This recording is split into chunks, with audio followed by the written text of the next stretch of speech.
Et puis après avoir acheté vos jolis légumes bio au marché, et ben hop, voilà des idées pour les cuisiner. 40 idées compilées par Rebecca Loulou-Derez, notre invitée aujourd'hui.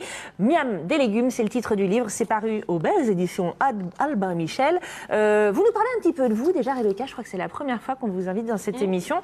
Et pourtant, vous êtes carrément une tête chercheuse de l'alimentation plus saine, on va dire. Qu'est-ce qui vous a emmené sur ce terrain-là ?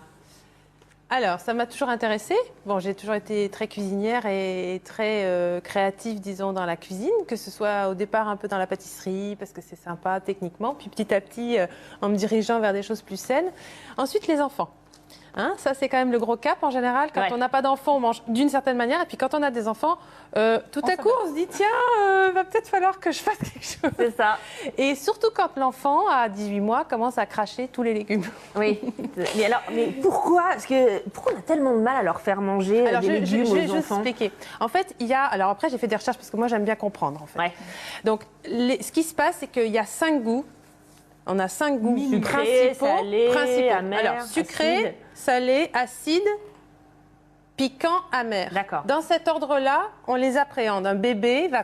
Le sucré, bon, il va ça tout de suite... Voilà, le lait maternel. Le salé, c'est pas mal. À 1 an, les chips, ça passe aussi. Ouais. L'acidité, ça commence. Alors, ça dépend beaucoup des enfants. Mais il y a des enfants qui adorent croquer des oranges. Après, on passe à l'amer. Et là, c'est là que ça marche plus. Ouais. Parce que tous les légumes verts sont amers. Un peu. Nous, on s'en rend plus compte, en fait. Mais un enfant, il sent l'amertume, il crache. C'est pas bon. C'est comme si on lui faisait boire un café. Donc, c'est pas bon. Donc, en gros, j'ai commencé à lire, à potasser là-dessus. J'ai dit, bon, bah alors c'est normal, je ne vais pas lui faire manger des purées d'asperges, c'est clair. Bon, alors on mélange, par exemple, la purée d'épinards dans la pâte à gaufres. Et on fait des gaufres aux épinards. Non, des gaufres de l'espace. Oui, de l'espace. Ça n'a rien à voir avec des gaufres. Parce qu'il y avait le martien tout à l'heure, il y avait le martien. Bah oui, il faut que je vous la retrouve cette page parce que ce sont les gaufres vertes. C'est ça, c'est la technique de la dissimulation. Ouais, Virginie, ouais, t'es d'accord avec ça ? Je suis complètement d'accord avec tout ce qui a été dit et on a besoin d'apprendre le nouveau goût. Exactement. Et que d'utiliser des produits qu'on aime pour domestiquer quelque chose qu'on aime moins, c'est une excellente idée.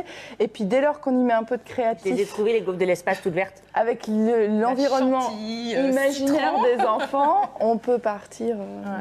Alors, il y a l'histoire du goût, il y a l'histoire du jeu. Les enfants, ils aiment manger avec les doigts. Alors, les gaufres, les choses qui se mangent avec les doigts, c'est plus facile, c'est plus marrant. Il y a la couleur aussi, le fait de mettre des couleurs. Et puis l'imaginaire, vous racontez bien une sûr, histoire bien avec, sûr, bien sûr. avec ça. Donc ça veut dire que c'est à la fois parce qu'ils ont des goûts, alors là on voit tous vos plats, c'est magnifique, d'ailleurs un très beau stylisme des photos, c'est à la fois parce que le goût, ils n'y sont pas encore formés, ça je sais que tu nous en as déjà parlé, de l'éducation du goût, petit à petit, tu goûtes et puis tu t'habitues, mais aussi c'est un peu psychologique, quand on dit que ils ont besoin de jeu, etc., c'est quand on dit des légumes, non, quelle purge, mais ça va parfois ensemble. c'est que psychologique. Ouais. Ça va ensemble, c'est parce qu'ils n'aiment pas ça au départ qu'il faut leur faire goûter, et il faut que le cerveau ait appréhendé 30 fois le goût pour que le cerveau se dise « Ah, je reconnais ça !» Ah, ça peut me plaire. Et donc, peut-être je peux aimer. Ça, je vais à la fin du livre parce qu'il y a des desserts aussi, des desserts aux légumes. Alors, carotte cake, c'est quand même un classique américain. Carotte cake facile, mais financier betterave.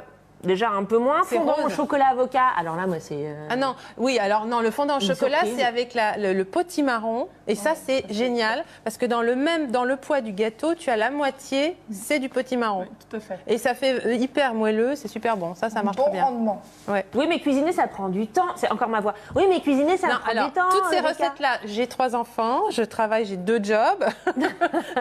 J'ai une maison à tenir comme tout le monde. Donc, c'est 30 minutes maximum. C'est des recettes qui se font en 30 minutes avec des ingrédients frais. Des fois, on se dépanne avec quelque chose, mais c'est très simple. C'est vraiment très simple. Et puis, il y a même une liste de courses, et un côté pratique aussi dans ce livre. Vraiment, tout est fait pour vous simplifier la vie. Merci beaucoup, Rebecca, d'avoir été avec nous. Je vous en prie. Rebecca Loulou-Derez signe ce livre Miam des légumes, c'est chez Albin Michel. Elle sera en signature.